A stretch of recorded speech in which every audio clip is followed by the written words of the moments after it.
Welcome to the wonderful world of wine. We are your hosts, Mark Lindsay and Kim Simone, exploring all things wine with you.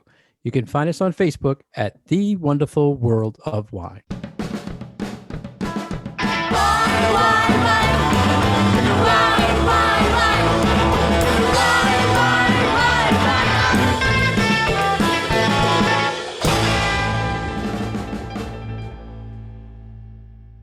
Hello, everybody, and thank you for joining us today on The Wonderful World of Wine. How are you, Kim? I'm well. How are you, Mark? Everything is great. Good. Every week we are here to talk with the listeners of all things wine. And today I have an article from Wine Enthusiast, Kim, that we're going to talk about. What does Stemmy mean in wine? And it's probably something people have not heard commonly used in the wine world.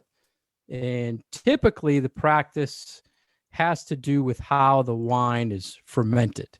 Would you like to start out, Kim, with this Stemmy topic? Sure. So, we use a lot of interesting terms to describe the flavors and the textures and the things that we're experiencing when we taste our favorite or maybe not so favorite wines. And sometimes those flavors might sound sort of strange and off-putting, even if we mean them in a positive way. And I think that Stemmy is one of those terms that can go either way. It can either be a positive or it can be a negative, depending on what the taster likes, depending on what the purpose, I would say, depending on what the winemaker was intending when they made the wine. So when we use the word Stemmy, we generally are trying to refer to this sort of green, unripe flavor. Sometimes it can take on sort of a bitter or a harsh kind of a note, but then other times it can be seen as sort of refreshingly green. So a lot of the times when we come across these flavors in wine, they often have to do with how the winemaker decides to make the wine and whether they literally want to use some of the stems from the plant and that bunch of grapes is actually hanging on in the fermentation process. And there can be a number of reasons why a winemaker might want to leave some of the stems in there. And that goes to the production of certain styles of wine, very particular methods of fermentation. But I really wanted to right off the bat kind of talk about, well, what are we talking about? Well, what is the actual flavor concept that we're talking about when we say the word Stemmy? Yeah, I like how you started out relating it to flavor, because the Wine Enthusiast article was more on the whole technique that's used to create this flavor in the wine. And when I hear someone say, I never honestly hear anyone say this wine is Stemmy, but when I hear the word Stemmy, I'm thinking, like you say, a profile that somehow some sort of green or vegetal or something going on, more than the method of how it's made to include the stems. So I'm glad you started with that. So the listeners are probably thinking, wow, Kim and Mark talking something geeky again in wine. But it's good that people know the practice of using the whole cluster of the grape, throwing that in and fermenting it. And it gives different things to the wine. I mean, including the stems, you would give more acid, more bitterness, more tannins to the final product. So why don't you talk a little bit about whole cluster fermentation, because that is something that you do see on a bottle. You may not see this descriptive term Stemmy in anything on the back of a bottle or in a tasting note, but you certainly do see the phrase whole cluster fermentation or partial cluster fermentation. So why don't you talk about that a little bit? Wow, we're right on the same page today. Were you going to lob that question at me? No, I that's where I wanted to go next, because you're very rarely going to see that being described, the wine being described as Stemmy. So how can we tell that they're using this whole cluster fermentation? They will tell you that in the text sheet, and you can assume, we know from that they're using the whole grape and the stems and everything. So the whole clusters, they're basically throwing everything in. Typically a winery de-stems all the grapes off of the vine and off the grapes. What's the word? Look, stems, right? Bunch. I mean, bunch of grapes. Yeah, they take everything off, and that's pretty standard practice. But a lot of people also just throw the whole cluster in and let it just ferment. And it's very popular with Pinot Noir or Gamay or Syrah. And it adds a lot of qualities for things that lack, like thin-skinned grapes. This is a very common practice, and that's what most of those grapes are. Mm-hmm. Yeah, I mean, I'm sure you're going to want to go deeper into the whole cluster. So what would you like? I just wanted to say that for some winemaking processes, sometimes it's a little hard to know what a winemaker has done because they don't necessarily put it on a label. But this is a technique that when a winemaker does use it, they usually want to make a point of it because it does change the flavor a bit. And I know from experience that when you know that this is a production method that's been used in a particular wine, it leads to all sorts of other things that you can say, compare that wine to, or have a pretty cool wine tasting where you can compare different styles of wine because their methods of production were different. So I think that it's really helpful when either text sheets or the bottle of wine itself or the winemaker says, yeah, this is how we make this wine. And I think it's a style that really can appeal to people who prefer a lighter, fresher, fruitier style of red. And like you mentioned before, you often see some Pinot Noirs that are made this way, and they'll put it right on the front of the label. So I think it might be a little unusual to people who have maybe not heard this term before, but it certainly is a winemaking method that producers are proud of when they use it. Would you say that it definitely adds tannin or spice or some sort of herbal or vegetal I think it to the wine? depends on how ripe the grapes are and how ripe the stems are. I certainly have had some Beaujolais that are made with this method that often when you think of Beaujolais made with whole cluster or carbonic maceration, you tend to think of the ones that are lighter and fruitier and sort of fruit punchy. But I've had some that are pretty serious and they have, like you mentioned, sort of those spice notes and some really interesting things going on. So I don't think you can always say, oh, it's just going to be a light fruity wine, because sometimes I do get those, I don't want to call them green because sometimes they don't come across as green notes, but yeah, spicy. Let's go with spicy. Yeah, I agree with that. Now I wanted to ask you, Kim, we talk a lot on this show about natural wines. Have you ever seen natural wines marketed that they use whole cluster? Because not that I can recall, but I can't say that I've been looking either. The whole process and idea behind the natural wines, they take what's given to them and let the wine do its natural thing right when they're making it. Mm-hmm. So I'm just curious if the mentality also is that let's just throw everything in there. Let's not, I don't know. That would make a certain amount of sense, but I can't say that I have really dug that deep into it. It's not wine trend that I'm particularly big on, so I haven't really spent the time to look into it, I guess. Yeah, I just never seen it presented to me. Mm-hmm. Like, not only is it natural, but we're using everything, you know what I mean? Because I know what you mean. It would almost be like a waste thing for someone who's going that deep with the wine making. So I was just curious if that was something out there or not. I did a little research. We talked Pinot Noirs being one of the big whole cluster fermented grapes in the world, and the famous DRC, Burgundy, right? 60% DRC is 60% of their wines are whole cluster fermentation wines, and I was shocked. What's the proper pronunciation? Domaine Romanée Conti. Romanée Conti. Okay. So the short is DRC. DRC. The big thing in the wine world. But they do a 60% of their wines they make.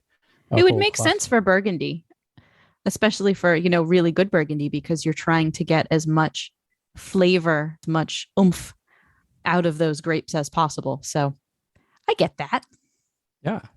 So if the listeners want to explore Stemmy wines and what it means, just look for that whole cluster fermentation method on a wine when it's made. And it's out there it'll be on the tech sheet, the geeky thing we always talk about.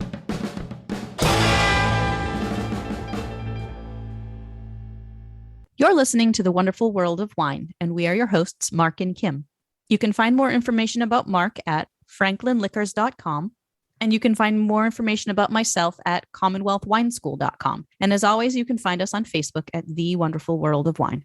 Welcome back to The Wonderful World of Wine. We found an article about a topic that we often will touch upon when we are having the conversation with people about what is a good wine? How can I know that what I'm buying is a good choice? And what do the scores mean? So this is a little somewhat snarky article about wine scores and why wine scores on a bottle of wine really might not mean a whole lot of anything. And this has sort of been the trend in the wine score conversation over the last few years, I would say. It used to be that if a wine got a 99 points or goodness, a 100 point, that the presses would stop and all of that wine would immediately be allocated and the price would go up and nobody would be able to find it. And it would just be this like mad rush to get that wine. I don't think that it necessarily feels that way anymore.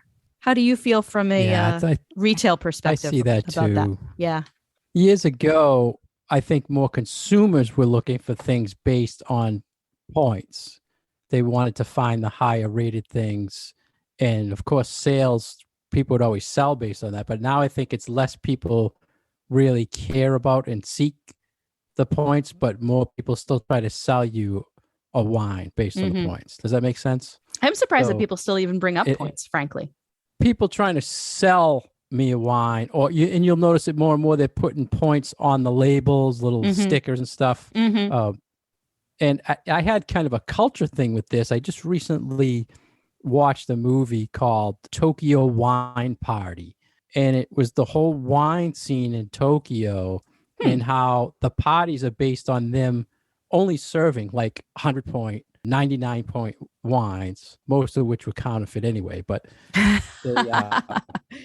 their big thing is points. So you were saying this article is a little offbeat, but it did raise a good point that what is this 100-point system, and is it really an 100-point system? Like, we're all used to getting grades in school based on the 100 points. If you get a 50, it's a 50. But in the wine world, the scale is really not a 100-point range, because you're not seeing 10-point rated wines or 20 points. You rarely see anything lower than mid 80s. Well, frankly, neither is your score for grades, right? Like, if you're getting anything lower than a 60 whatever, you're failing. I mean, how many people get a 10 on a report card? Right. I would hope very, very rarely. Well, my college calculus days, I got some double digits. Let's calculus. But you're exactly right. So I think that was one of his points, was that the range is really probably a 15-point scale. And I would push back and say like a 25, because I've certainly seen some scores in the 70s. 70s. Yeah, it's rare. It's very rare. It's very rare. And that because I mean, even really mass-produced, inexpensive wine these days, most of it is fairly well made, consistently made. It doesn't smell off. It doesn't taste off. There's nothing microbially weird going on in there. Most wine out there in the market that people are buying, yes, it might not be super duper complex, but most everything is fairly well made.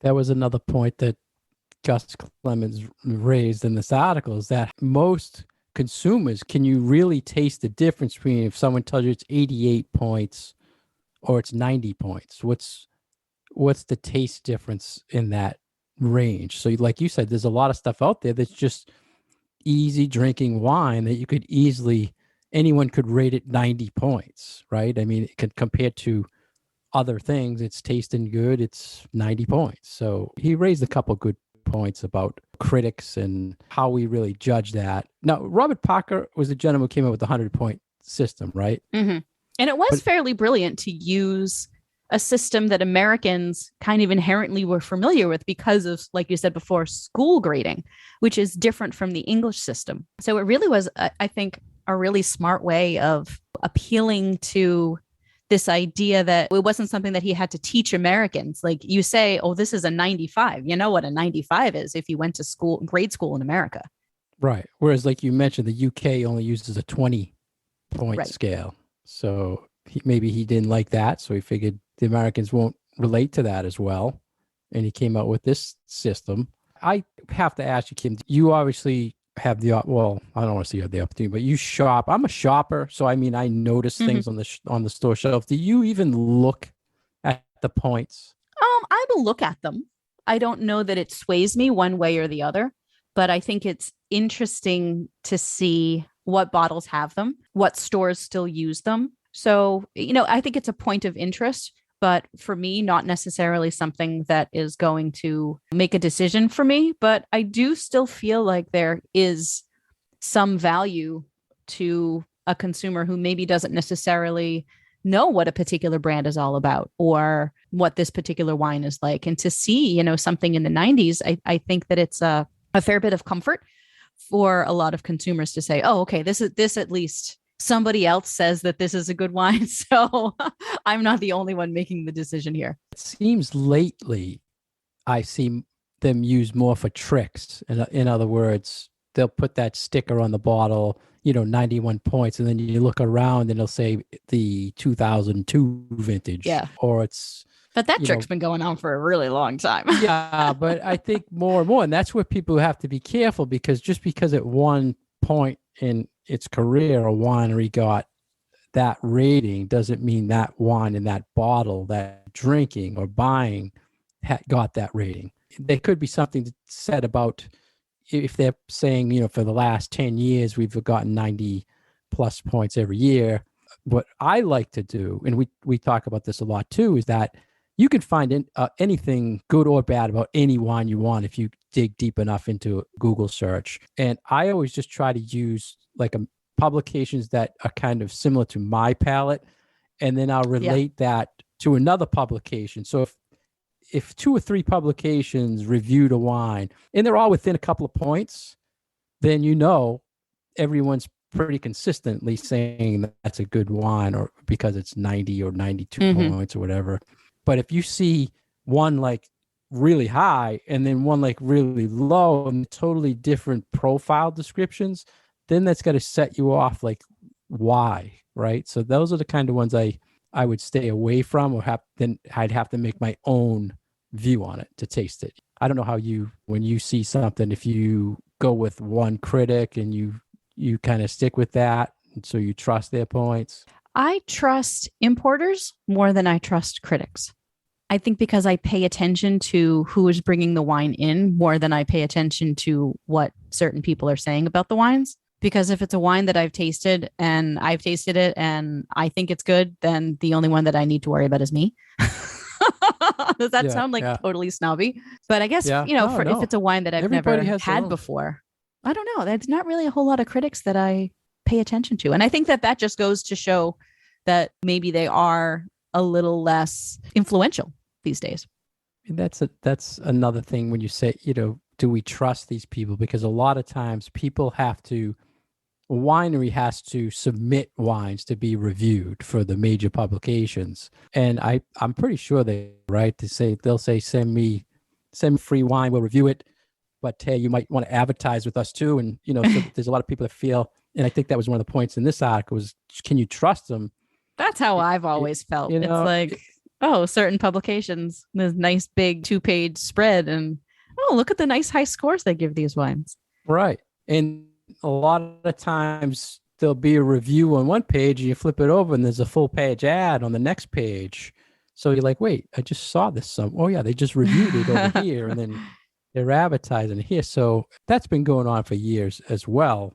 So you have to decide who you want to trust. And you and I, we both look at all the publications and I notice more and more the same brands being reviewed all the time. And I think that the winemakers I've talked to in the past, they don't even want to submit the wines to some of those publications because they feel they shouldn't have to pay all the money and take the chance that they're not going to give them the time to even review it and put it in. So now, are these it's more smaller, family owned, privately owned wineries that you're talking about, or more, yeah. reps from the bigger brands? I've heard a lot of negative feedback from people who want to submit things for scores, that it's not worth it. And we talked in the past about I use a rating system for my shelf talkers, and the gentleman uses a 0 to 100 point scale on his review system. And he always kind of got upset with me when I always had at 50 and go up. When his mentality was on this system, you could rate 0, 10. So people who didn't understand the wine scores were given wines 10s and 20s. They would only give like 2 points for sight, 2 points for smell. They didn't know like how the real 100-point scale worked, but they thought that was okay because was their rating. It was 0 to 100. Because you're right about the consistency issue. If you're not all following the same rules, then one wine is not going to stack up to another wine if you're using different systems. Absolutely. Exactly. And that was it. People who understood the 100-point scale in the wine world were starting and knew to go higher. And the people who are just learning about reviewing were just putting in what they thought was a number. So right. But also because the system that you use, you assign points for each of the different components of the wine. So, when you take it that way, a little bit off everywhere can result in, not a particularly good score for a wine. Whereas if you look at it like, okay, if say each category gets what, 5 points, 10 points? Each is different. I mean, could be 15, could be 30. Okay. So let's say it's 10, right? And if every category you give it just a 9 points for that, you're ending up with a 90 wine, which is pretty good. But if you're 8 and you're 9, you're just a little bit off for that, then you're at an 80-point wine. And right. There's a big difference between an 80-point wine and a 90-point wine. And we know this because we've lived with this 100-point scale for a really long time. And we know that anything over an 80 is good, but it's really like, the better wines, you're sort of starting at 88 and going up from there. Yeah. And to me, it's my description that matters. Like what I'm saying that I see and I smell and I taste and my final conclusion on the wine.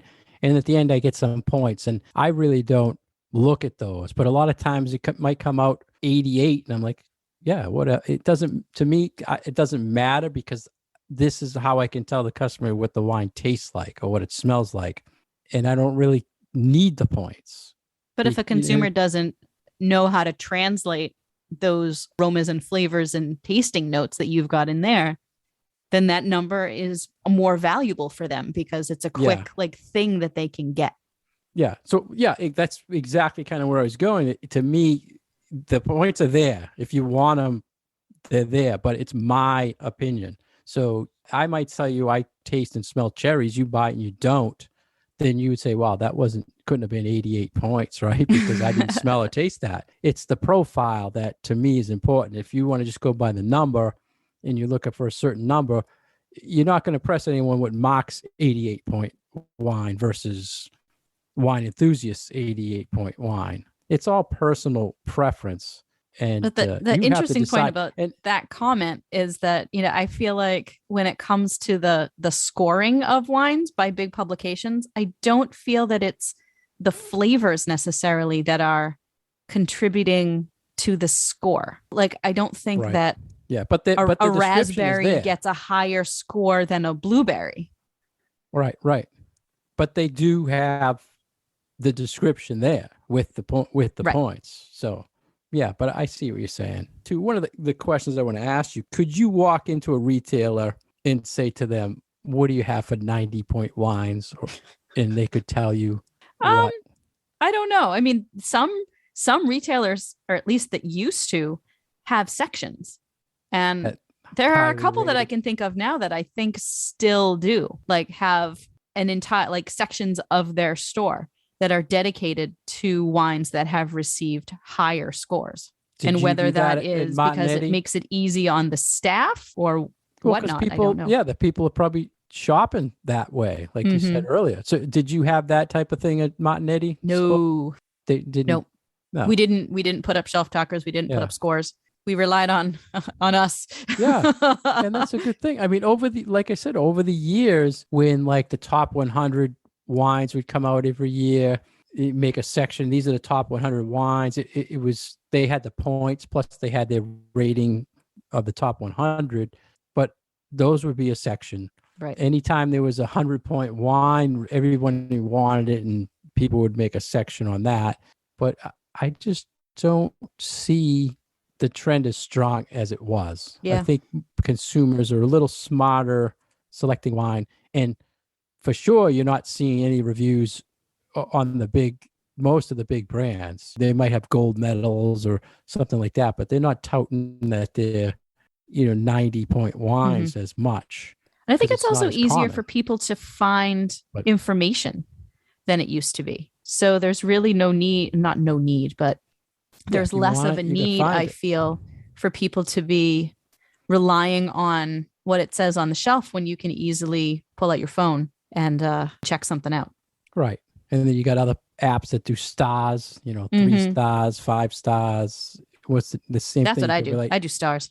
yeah. So what's the difference between a 3 and a 4 and that type of thing? It's your own rating that you need to kind of go by when Right. you start tracking things. So what did you think was funny about the article that you thought you think he was saying? I the thought that system's a he joke, or- was the way that that retailers, or though, if you ask a retailer what the best vintage of a particular wine is, they're going to tell you it's the one that they have in stock. Like, yes, some retailers Yeah, do that. but I that had just nothing feel to do like with that points, is though. what? Well, that had nothing to do with points. His quote he meant. You walk into a store that you asking about the vintage. They weren't asking. Yeah, it was about just the way that points, he so- was talking about retailers. I felt Yeah. that it was unnecessarily disparaging against retailers. Yeah, he Sticking up wasn't for you saying- there, man. No, I appreciate. He wasn't saying. I don't think he was saying people are using it in a wrong way. He could have easily said that, but he started out saying, "How can you tell the difference?" So I was thinking he didn't really care that it's used to sell. But I like how we see the different sides of things. You have to put that out there because there probably is still people looking for that, what the points are. And if honestly, if I see something in a publication that gets a great review and I have it on my shelf, I'll put it out there and say, hey, I just found this in Decanter, or I just found this in Wine Enthusiast or Wine Spectator. Typically, I don't put the Joe's Wine Review. It's people you don't know or people probably wouldn't follow. So Mhm. well, I'm glad we got to talk about the 100-point scale. 100 Wine points. score.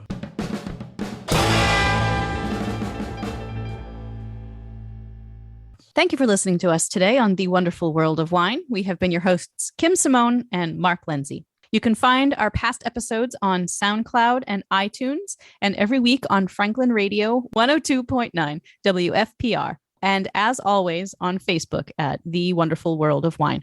Cheers. Wine, wine, wine.